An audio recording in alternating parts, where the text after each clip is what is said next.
Sylvie Berman, bonjour. Vous êtes Bonjour. ex-ambassadeur donc, de la France en Russie et en Chine également. Vous êtes aussi l'autrice de l'ouvrage intitulé L'ours et le dragon, Russie-Chine, histoire d'une amitié sans limite aux éditions Talendier.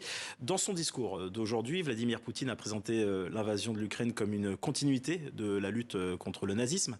Selon un journaliste russe, Sergei Parkhomenko, que je cite dans le journal français Le Monde, le chef d'État russe aurait littéralement privatisé la victoire de 1945 à des fins politiques. Un ministre ukrainien parle également de tentative de monopoliser cette victoire. Est-ce que vous partagez cette lecture ? Ce qui est absurde et inacceptable, c'est bien évidemment l'analogie qui est faite avec la guerre en Ukraine, assimilée à une lutte contre le nazisme ukrainien. Donc c'est cela qui pose problème, plus que la commémoration en soi du 80e anniversaire. C'est vrai que la Russie, à ce moment-là, a payé le prix du sang, avec près de 27 millions de morts, bien évidemment. Bon, elle n'a pas été la seule, il y a eu les Britanniques, les Américains, mais elle a joué un rôle très important.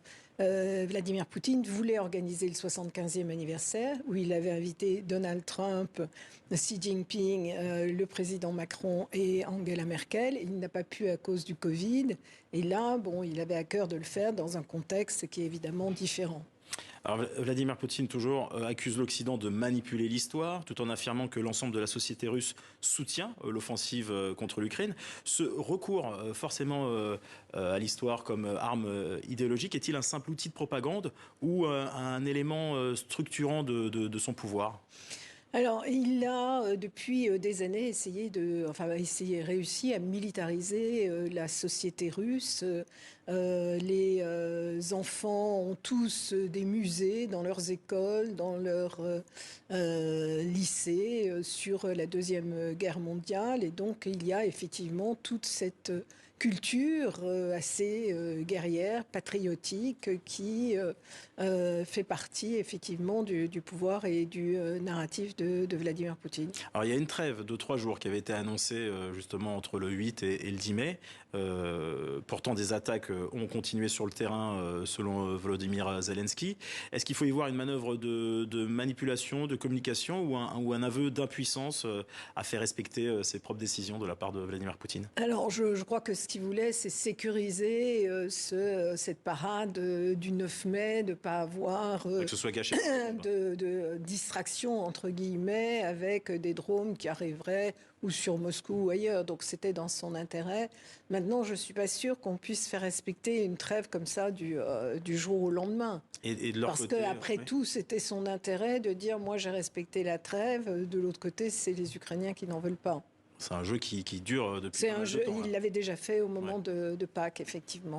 Donald Trump et le Royaume-Uni de leur côté appellent à un cessez-le-feu de 30 jours. Est-ce que c'est un geste diplomatique sincère ou un affichage politique dans un contexte où les marges diplomatiques sont de plus en plus minces ?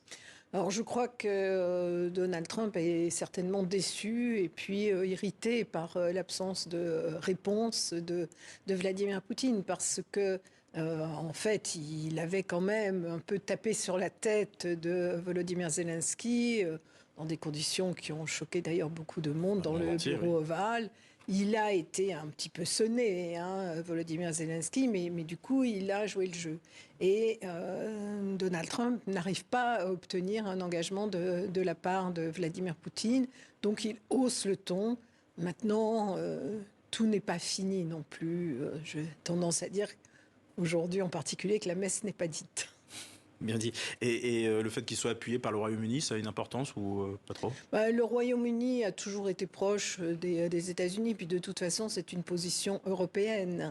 La trêve inconditionnelle de 30 jours, qui, entre parenthèses, serait très difficile à appliquer dans la mesure où il n'y a pas de mesure de garantie ou même de surveillance. Vous qui avez connu la Russie de l'intérieur face à ce verrouillage idéologique, est-ce que vous voyez encore des scénarios de sortie négociés ? Ou est-ce qu'on est entré dans une guerre d'usure à long terme ? Alors c'est très difficile à dire, parce que si on regarde l'intérêt de la Russie, ça serait d'avoir une porte de sortie que lui offre Trump, c'est-à-dire un retour sur la scène internationale. Alors certes, il n'est pas isolé, comme il l'a montré sur la place rouge aujourd'hui, surtout avec le soutien de la Chine, également du Brésil. mais il est coupé du reste du monde occidental. Et de toute façon, il ne peut pas gagner cette guerre.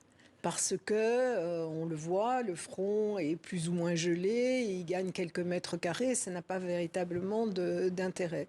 Mais les dirigeants n'agissent pas nécessairement en fonction de leurs intérêts, mais plus de leur passion, de leurs émotions. Donc c'est difficile de dire ce qu'il fera. Merci pour cet éclairage sur TV5 Monde, Sylvie Bermann. Je rappelle donc que vous êtes ex-ambassadeur de France en Russie et en Chine et que vous êtes également l'autrice de l'ouvrage intitulé « L'ours et le dragon, Russie-Chine, histoire d'une amitié sans limite » aux éditions Talendier. Merci beaucoup. Merci.